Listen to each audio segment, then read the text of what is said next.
Imagine a world where chaos rules, infrastructure crumbles, supply chains are severed, and hunger and fear start to take hold. This is the terrifying reality of a world plunged into chaos. Picture this, the aftermath of a catastrophic event. The world as we know it, gone. The very fabric of society starts to unravel at an alarming speed. Roads, bridges, power lines, the veins and arteries of our civilization collapse, leaving us stranded in a rapidly deteriorating reality. The supply chains that we take for granted, the invisible threads that connect our grocery stores and pharmacies to a world of abundance, are abruptly severed. Supermarket shelves, once teeming with food and drink, become barren wastelands. Pharmacies, the lifelines for many, run out of medicine. The scarcity of these essential resources sparks a rapid and frightening descent into desperation. Our most primal instincts take over, driven by fear and the gnawing pain of hunger. The quest for survival overrides the societal norms we once adhered to. People become desperate, and desperation can lead to unthinkable actions. The need to feed oneself and one's family supersedes the rule of law. Water, the elixir of life, becomes a scarce commodity. The taps run dry, rivers and lakes become contaminated, and the remaining clean water sources are fiercely guarded. As dehydration sets in, the body becomes weak, the mind confused, making survival even more challenging. But this isn't just about physical needs. The psychological toll is immense. Fear and uncertainty can be as crippling as hunger and thirst. The world becomes a dangerous place, not just because of the lack of resources, but because of the fear that drives people to take drastic measures. In such a dire situation, how far would you go to survive? Would you be able to hold on to your values, your humanity, when every day is a fight for survival? Or would desperation push you to do things you never thought possible? These are the questions we must ask ourselves as we delve further into this harrowing scenario, because understanding our limits now might just be the key to surviving tomorrow. In the face of extreme crisis, our moral compass is put to the test. What once seemed unthinkable becomes a terrifying possibility. The boundaries of ethics and morality that once provided clear guidance suddenly blur, leaving us to navigate the murky waters of survival. Consider the aftermath of a devastating hurricane or earthquake. The structures of society crumble, and desperation fuels actions that would normally be deemed unacceptable. People begin to loot, not out of greed, but out of a primal need to survive. Historically, this phenomenon is not uncommon. The Great Depression, World War II, and countless natural disasters have all seen instances of looting for survival. Yet, it's important to distinguish between the desperation-driven looting we're discussing and the opportunistic looting often seen in times of societal breakdown.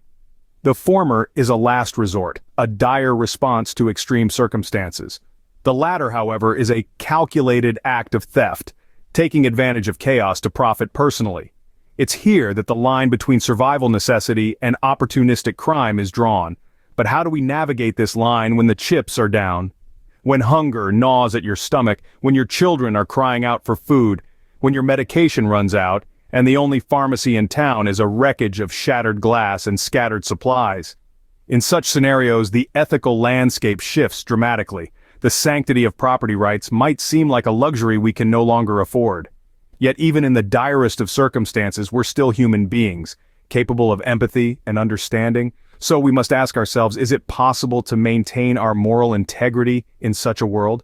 Can we find a way to survive without resorting to theft, even when it seems like the only option? These are the questions that we must grapple with as we prepare for the unpredictable. They're uncomfortable, yes, but necessary.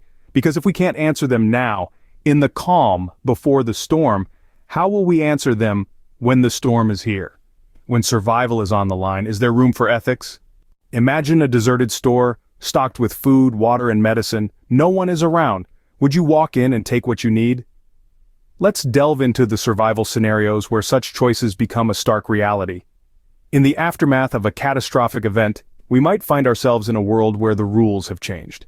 Let's say you're wandering the streets of a ghost town. You come across a store, its doors wide open, the shelves still brimming with food, water, and essential medicine.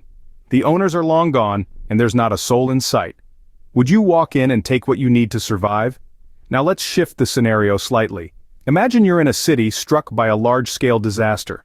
People have been evacuated, leaving behind homes full of supplies. Would you break into an apartment knowing that its owners are safe but won't be returning anytime soon? These scenarios raise essential questions.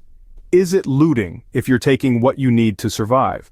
Or is it simply doing what's necessary in a world where the old rules no longer apply? But let's be clear. There's a world of difference between looting for survival and looting for personal gain or wealth. We're not talking about taking advantage of chaos to enrich oneself. We're talking about the basic human need to survive. In a world where the rule of law has collapsed, survival may mean crossing lines we'd never consider in normal times. It's a gray area, a moral minefield where the right choice can seem elusive.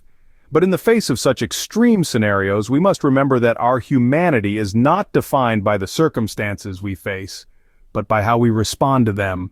In a world gone mad, would you cross that line? The first casualties of societal collapse are food and water supplies.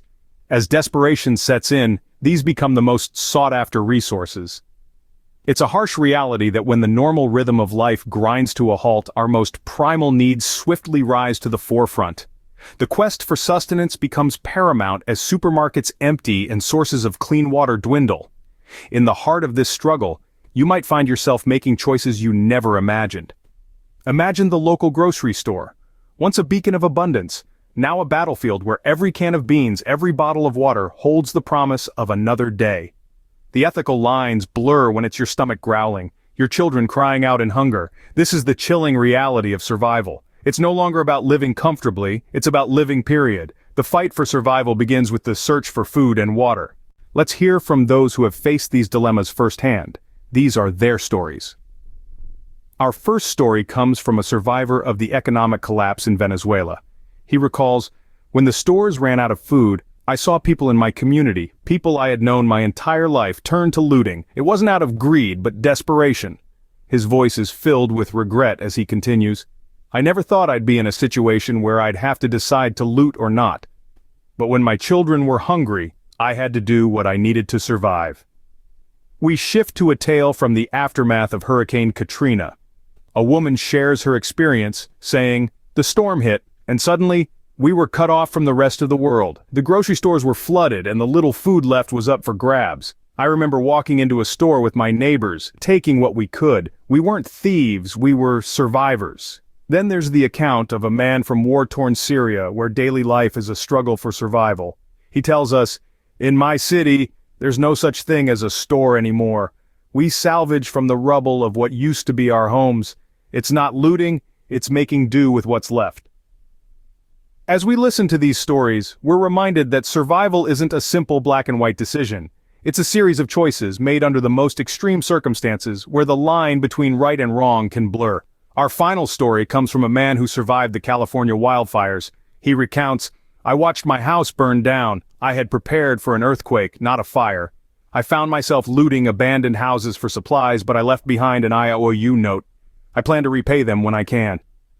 These stories provide a glimpse into the harsh realities of survival. How do we prepare for a world where the rules of society no longer apply? How do we ensure our survival without losing our humanity? As we venture into the realm of the unthinkable, let's discuss how you can gear up for a potential survival scenario ethically and responsibly. Preparation today could be the very thing that keeps you from desperate actions tomorrow. First, think about what you would need most in a crisis. Food, water, and medicine are the essentials. Begin by stockpiling non-perishable food items and clean water. Learn about water purification techniques, and consider investing in a good quality water filter. As for medicine, a well-stocked first aid kit is a must. If you have specific medical needs, make sure you have a supply of necessary medications and know how to use them. Next, consider your shelter. If you're forced to leave your home, do you have a plan?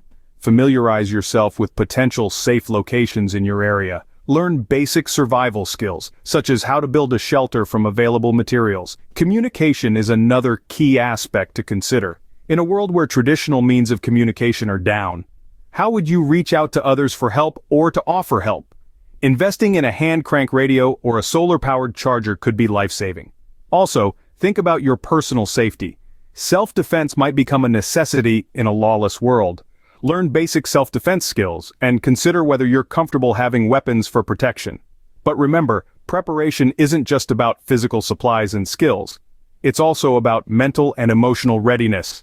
Cultivate resilience and adaptability. Learn to stay calm under pressure. Practice making tough decisions and dealing with loss. And lastly, don't forget about community. In times of crisis, working together can increase chances of survival. Build strong relationships now that could become your support network later. Being well prepared is the key to surviving without compromising our humanity. So instead of fearing the future, let's focus on being the best prepared we can be. After all, the future isn't something that just happens to us. It's something we can actively prepare for. Surviving the collapse of civilization is a daunting thought, but how can we do so without losing our humanity? We've journeyed through the chilling realities of a world in chaos where desperation may drive us to actions we never thought possible. We've delved into the moral quagmire of survival, where the line between necessity and opportunism can blur. We've heard harrowing personal stories of those who've navigated these dilemmas and offered practical tips for preparing for the unthinkable. In the face of such stark scenarios, one thing becomes clear: preparation is paramount. By preparing, we can avoid being pushed to the edge, forced to make desperate choices. It's not just about surviving, but maintaining our humanity in the process. Remember, preparation today might help mitigate the need for desperate actions tomorrow. Stay safe, stay prepared, and stay human.